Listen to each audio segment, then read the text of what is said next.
Hey, listen, in this video, I want to answer a question that I think many people in the context of the Christian faith are asking regularly and repeatedly. And it's simply this: is God calling me to be single? How do I know? In this video, I'm going to answer that question for you. Stay tuned. So listen, there's a lot of conversation surrounding this subject of singleness, specifically for followers of Jesus. And a lot of the conversation, I think, has increased as statistics are showing that there are people who are, one, making decisions not to get married in ways that are different than previous generations. And also statistically, what we're seeing is people are taking longer to make the decision to get married, meaning they're marrying later in life. And so there are people who are within the context of the Christian faith who are passionate about marriage and want to be married. And then there are others who are indifferent about it. And then there are others who might be opposed to it. And no matter what category people find themselves in, there's a question that a lot of them wrestle with, and that is God calling me to be single? And how do I know? And so what I want to do in this video is kind of walk you through some questions to kind of ask yourself to discern the answer. Because one of the ways that we practice discernment is by asking questions. Now, when I say discernment, I'm not talking about the spiritual gift of discerning of spirits. That's not what I'm talking about. I'm talking about the God-given ability to recognize the true nature of a thing and to govern yourself accordingly. I'm not talking about paranoia that comes from pain or cynicism that comes from scars. I'm talking about the ability to assess a situation based on principles in Scripture and or promptings from the Spirit. That's it, right? Because some people operate with paranoia, and that comes from pain in their past, and they call that discernment, and it's like you're just paranoid. And then there are some people that operate with cynicism from their suffering in their past, and they call that hyper spiritual sensitivity. And it's like, nah, you're just kind of cynical. You've suffered, and we get it, but it's made you look at life with the glass half empty and not half full. Discernment isn't cynicism. It isn't paranoia.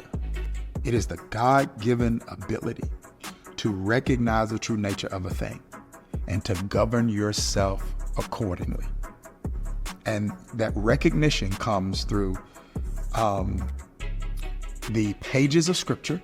That Scripture becomes a filter that you put some of these things you're trying to decide through, and or promptings from the Spirit. All right. So how do I know? How do I discern if God's calling me to be single? All right. Here are a few questions that I would encourage someone to think through. One, do you sense that God's clearly spoken that to you? That's where we start. It's not where we end. It's where we start, because sometimes the answer to that question for some people is an emphatic yes. Then what I would say is, okay, your next step then is to ask God to give you the grace, which is not just unmerited favor, it's unearned ability. Acts says, and the Lord added to his church daily, and great grace was upon them all. 2 Corinthians chapter 12, Paul says that God says to him, my grace, unearned ability, is sufficient for you, right? Like spiritual gifts, one word for spiritual gifts, charismata, is grace gifts. God given us gifts, abilities we didn't earn. Okay? So we need to ask for the grace. A person would need to ask for the grace now to deal with the inconveniences of singleness. Because remember, marriage is not a right. Singleness is not a curse. want you to think about that. As a matter of fact, the Apostle Paul was single. Jesus was single. The Apostle Paul was single. He wrote over 2/3 of the New Testament. And the Apostle Paul told those disciples, at least in his context, he's like, hey, if you are called to this and if you're able to do this, you're able to, meaning live a single life. It's like there's an impact that you're able to make, or there is a degree of impact you're able to make and contribution you're able to make that will be different than someone who's married who has to split attention. So Paul kind of walks through that. So has God clearly told you that? Okay, so if the answer to that is an emphatic yes, then that's where we start. And you obey that, right? Until God tells you different. But let's say the answer to that is not an emphatic yes. Let's say the answer to that is I don't know, or I hadn't heard anything. Then we got to go to the next question, which I believe is, okay, not just has God told me that. 2 is, do I want that? Now, I am not saying that everything we want is God's will. I am saying that God, biblically speaking, does work through our wants. Does he work through all of our wants? No. Does he work through some of our wants? Yes, because there are some wants we have that he gave us. Philippians 2 says, it is God who works in us to will and to do his good pleasure. So God gives me and you some want tos, and he gives us some want tos regarding things he wants for us. I want you to think about that. So I can take you to biblical narratives that kind of point to this, right? I could take you to stories in the Old Testament like Hannah, who wanted a child. She just wanted a child.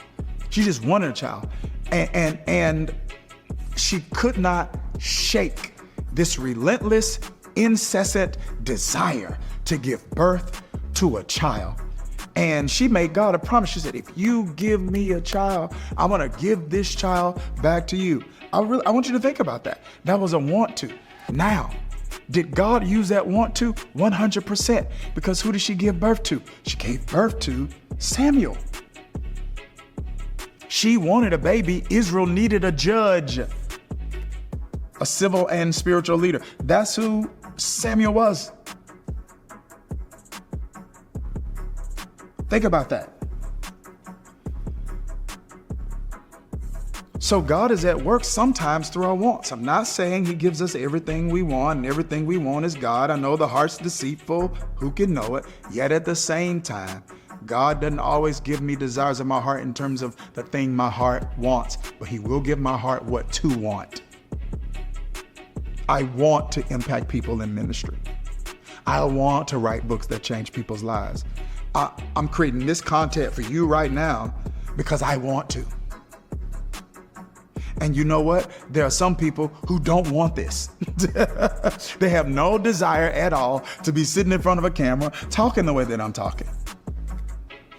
Because some of these want tos are what I call unique desires. See, we've got unique design. We've been designed uniquely by God. And we've got unique destiny, right? There's unique contribution and impact that you and I are supposed to make on the earth. But then we also have unique desires, and those unique desires align with that unique design, and it aligns with that unique destiny. So there are some things that I want that you don't want because they're my destiny and not yours. And there are some things that you want that I don't want because it's your destiny and it's not mine. This is why comparison is insanity. I literally want you to think about that. Comparison is absolute insanity. Because we got unique design and unique desires and a unique destiny. Yet at the same time, we want to have a uniform life and a uniform life. We want to have uniform experiences and uniform outcomes. It doesn't work that way. So this is why I want to unequivocally say, okay, do you want to? And if you want a single life, I think go for it. But if you don't, if you say, no, I don't want that, I don't desire it, okay. Then we need to go to the next question. Not did God tell me, not do I Not just do I want to. Here's the third one. Am I ready for a partner?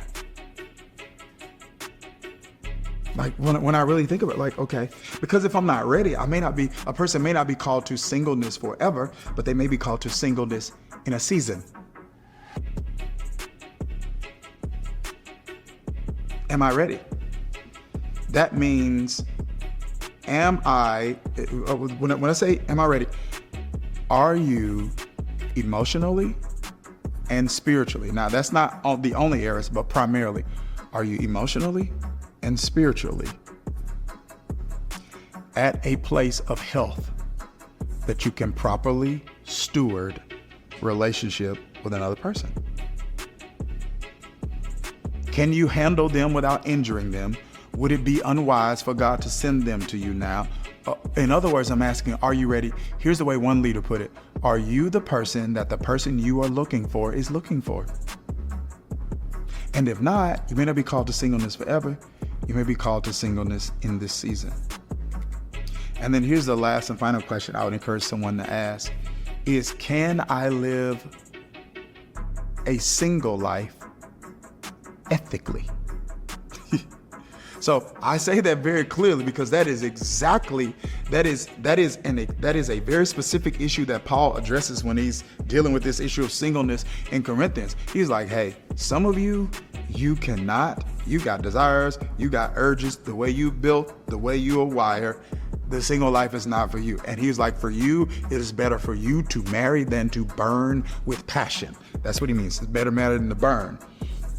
It's better to marry than to burn with passion. He's not saying that is the only reason to get married, right? That's not what he's saying. Yet at the same time, he is saying that's an indication that you might not be called to singleness.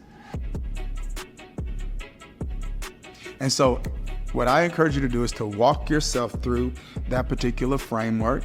And this is what you need to know. And I want to encourage you with this. God's timing is God's kindness. That the time that it happens is always the best time for it to happen. Even though it's taken a long time, doesn't mean it won't be the right time. So if you're going to be walking into singleness, you can walk in it with grace, joy, favor, and blessing. And if you're waiting on a Ruth or a Boaz, then you can wait with grace, joy, blessing, and favor. Because when it's God's time, it'll be worth the wait. All right. Hope this helped. Take care. God bless.